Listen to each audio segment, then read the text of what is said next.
السلام عليكم ورحمة الله وبركاته، اخواتي الغاليين، عاملين ايه؟ يا رب تكونوا بخير دايما وفي احسن صحة وفي احسن حال.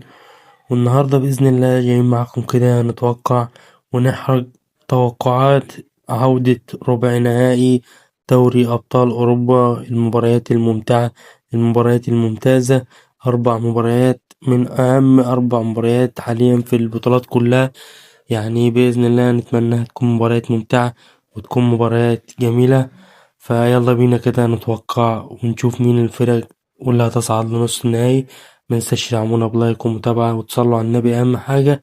ويلا بينا يلا بينا نبدأهم بمباراة برشلونة وأتلتيكو مدريد. أكيد كلنا طبعا سمعنا مباراة ذهاب برشلونة وأتلتيكو مدريد.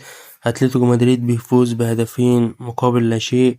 يعني مباراة يعني تعتبر أثرت وهتأثر بشكل كبير جدا على مباراة العودة بسبب اللي حصل فيها من غلطات تحكيمية كبيرة جدا في مباراة برشلونة. أكتر مباراة من 4 مباريات الذهاب حصل فيها أخطاء تحكيمية هي مباراة برشلونة وأتلتيكو مدريد.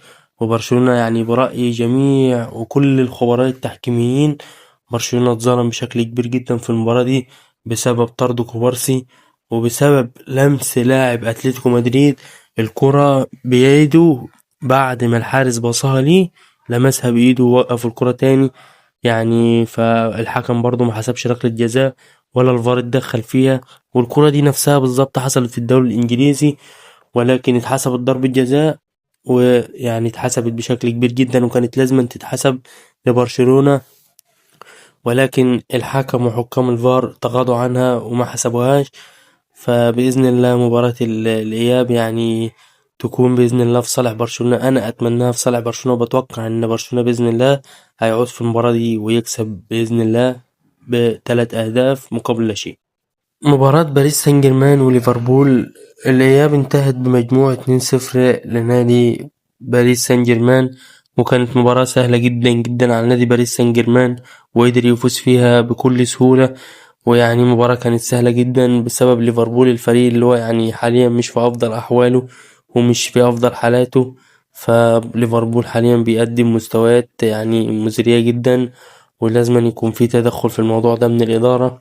وأنا بتوقع إن آخر مباراة يعني السلوت لو طلع برشلونة أو اتغلب من باريس سان جيرمان في العودة وخرج من ربع النهائي، بتوقع إنها هتكون آخر مباراة لسلوت.